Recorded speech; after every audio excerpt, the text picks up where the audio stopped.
આજનો વિડીયો તમારા માટે છે ખાસ, કેમ કે આજે એક નાના બાળકે ઉપસ્થિત સૌ કોઈનું ધ્યાન ખેંચ્યું છે।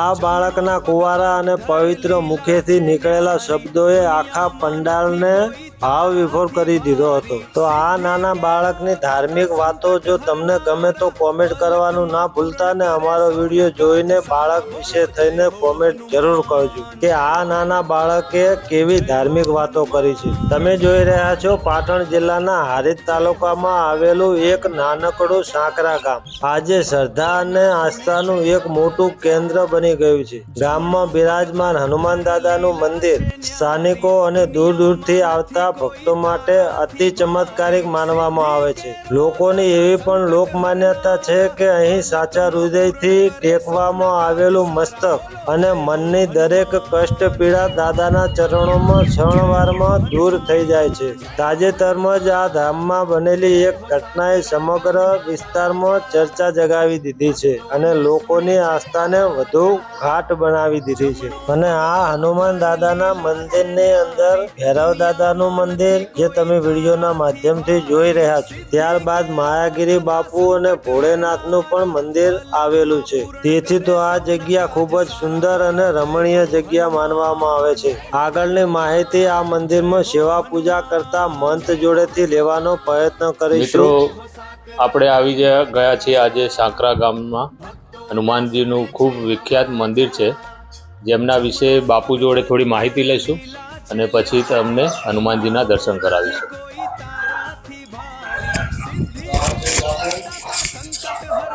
જય સિયારામ।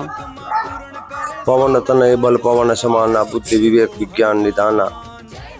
આ સાંકરા ગામે હારીજ તાલુકો પાટણ જિલ્લાના આ સાંકરા ગામે બહુ પ્રાચીન અને ઐતિહાસિક હનુમાનજીનું મંદિર છે। લોકવાયકા મુજબ આહીરો દ્વારા આમની સ્થાપના થઈ। એ ગામ વહ્યાને 400 આજુબાજુ વર્ષ થયા। એના પ્રથમ અહીંયા એક ગામ હતું આહીરોનું, એ ઉછળી ગયો, એ વખતની આ પ્રતિષ્ઠા છે। અને હનુમાનજીને આ ગામ અને આજુબાજુના ગામોના ભાવિકજનો બહુ ભાવથી માને છે અને સંસ્થાને પણ સહકાર આપે છે અને અહીંયા દર્શન કરવા પણ આવે છે। ઉત્સવો પણ ઉજવીએ છીએ અને આનંદથી બધા રહીએ છીએ। હનુમાનજી બહુ પ્રચાધારી છે, ભાવથી અહીંયા જે માનતા લઈને આવે એમની માનગત પૂરી થાય છે। મોટા ભાગે અહીં કુલેરનો પ્રસાદ, પછી સૌની એમની ઈચ્છા અનુસાર કોઈ સુખડી ચડાવે, કોઈ મલિંદો, પણ કુલેરનો પ્રસાદ ધરાવવામાં આવે છે। ગામમાં પટેલો, ચૌધરી, પ્રજાપતિ, ભરવાડ, ઠાકોર વિવિધ સર્વ સમાજો રહે છે અને સર્વ સમાજો હનુમાનજીને બહુ ભાવથી માને છે અને સંસ્થાને પણ બહુ સારો સહકાર આપે છે। મારું નામ બજરંગપુરી, હું મહંત તરીકે 1984થી છું અને આમ અમારી અહીંયા ત્રીજી પેઢી થઈ અને અમે હનુમાનજી મહારાજના જગ્યાનો વહીવટ અને પૂજા સેવાનું કાર્ય કરીએ છીએ। એના ગામ પણ અમને આર્થિક સહકાર વગેરે આપે છે અને હનુમાનજી સંસ્થાની જમીન છે એનો પણ અમે વહીવટ કરીએ છીએ અને આનંદથી રહીએ છીએ। હનુમાનજીની દયાથી, હનુમાનજીની કૃપાથી અને ગામ આખાના સહયોગથી। બોલો સિયાવર રામચંદ્ર ભગવાન કી જય। બાપુજી, આ કુલેરનો પ્રસાદ અહીંયા ચડાવવામાં આવે છે તો એ ઘરે લઈ જવામાં આવે છે કે પછી શું હોય છે તે વિશે થોડી માહિતી આપશો? ના, એવું છે, એની કુલેર અહીંયા ધરાવેલ પ્રસાદ જગ્યાથી બહાર નહીં જતો, સાંકરા ગામના સીમાડામાં જાય। હવે પહેલેથી પ્રથમ દાદાને પૂછ્યું ચીઠી નાખીને, અમે કોઈ અંધશ્રદ્ધા દાણામાં નથી સમજતા, પણ અહીં ચીઠી નાખીને દાદાને પૂછીને નાના બાળકને ચીઠી ઉપાડી, એમાં ના આવી એટલે બધાનો ભાવ થયો કે આપણે અહીંયા કુલેર કે ધરાવેલ પ્રસાદ બહાર નથી જતો અને કોઈ પણ દીકરો થાય તો અહીંયા કને અમુક સમય થયા પછી કુલેર વધામણું કરવું પડે, દીકરી થાય તો કરવું પડે, ગામમાં કોઈ ભેંસ લાવે કે ટ્રેક્ટર લાવે તો અહીં દર્શન કરાવવા આવે છે। આ બધાનો ભાવ છે ને હનુમાનજી પ્રત્યેની શ્રદ્ધા છે ને હનુમાનજી એમના ઉપર કૃપા કરે એવી કામના કરીએ છીએ।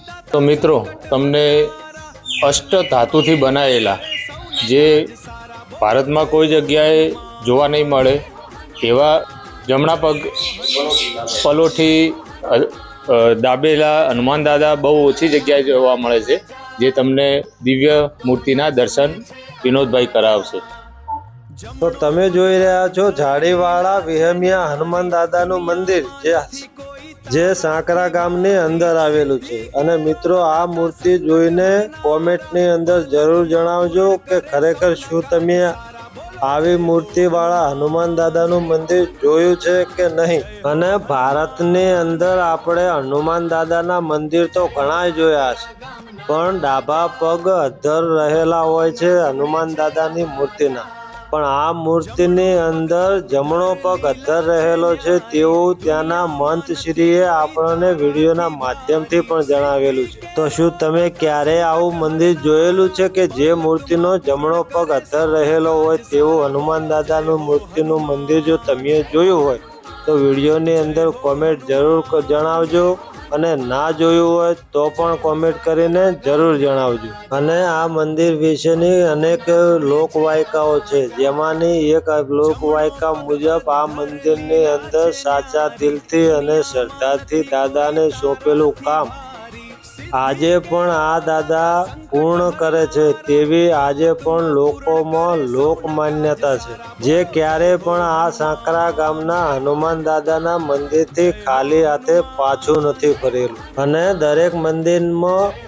દરેક મંદિરની અંદર હનુમાન દાદાની નજર સીધી જ રહેલી હોય છે, પણ આ મંદિરની અંદર તો હનુમાન દાદાની નજર ત્રાંસી જાય છે, જે આજે પણ લોકોમાં ચર્ચાનો વિષય છે. તેની સાથે સાથે આ મંદિરની અંદર અખંડ જ્યોત જલાવવામાં આવે છે, જે વર્ષો જૂની પરંપરાને આજે પણ ઉજાગર કરે છે. તો આગળ સાંભળીશું હનુમાનજીના નાના ભક્ત જોડે. મારું નામ ગોસ્વામી ધાર્મિક વિજયપુરી છે. તમે અત્યારે જોયું કે મારા દાદાએ આવું હનુમાનજીના પ્રચાર અને મંદિરનું તમને બધું કીધું. અને મંદિર બહુ જૂનું અને સાક્ષાત પ્રાચીન મંદિર છે, અને આ કળયુગનો એક મોટો ભાગનો સંકેત છે. હનુમાનજીને આમ પરંપરાગત રીતે બધું ચાલી આવે છે, પ્રસાદ બહાર નથી જાતી, અને બધા મુસલમાન, ભરવાડ, સોલંકી, ગમે તે અટક સમાજ કે કોઈ ગ્રુપ કહો તો બધા જ મળીને હનુમાનજીની સેવા કરે છે. હનુમાનજી પરંપરાગત રીતે આવે છે. હું મારા દાદાએ જે રીતના કીધું છે, બજરંગપુરી બાપુ પરંપરાગત રીતે પૂજા આવે છે. હનુમાનજીનું મંદિરનું મોટા ભાગના બાપુ છે, તેમના દીકરાનો પોત્રો એટલે દીકરો છું, એટલે એમનો કે પોત્રો છું. ત્યારે પ્રાચીન હનુમાનજીના મંદિરે હું પણ સેવા કરું છું, અને હું પણ નાનો એક ભક્ત થઈને હનુમાનજીનું કરું છું. એટલે બધી જ રીતે અમે આનંદથી અને સારી રીતે બધા ગામના રાખે છે. મંદિર પણ બહુ પ્રાચીન અને ચમત્કારી છે. રામજીની કૃપા, હનુમાનજીની કૃપા. જય શ્રી રામ. તો આ નાના બાળકે આપેલી માહિતી તમને કેવી લાગી તે જરૂર જણાવજો, અને અમારે આ વિડીયો આ નાના બાળકના કારણે શેર તો જરૂર કરજો. શેર કરવાનું ભૂલતા નહીં હો. અને આ મંદિર કેવું લાગ્યું તે જરૂર જણાવજો, અને અમારો વિડીયો જો તમને ગમ્યો હોય તો આગળ લોકોને શેર કરજો, જેથી લોકોને આના વિશે માહિતી મળે. તો મળીશું નવા વિડીયોની અંદર. ત્યાં સુધી આવજો. Bye bye. જય ગરવી ગુજરાત. જય હિન્દ. જય શ્રી. તો આ નાના બાળકની માહિતી તમને કેવી લાગી તે જરૂર જણાવજો, અને અમારી ચેનલને સબસ્ક્રાઈબ ના કર્યો તો સબસ્ક્રાઈબ કરવાનું તો ના જ ભૂલતા.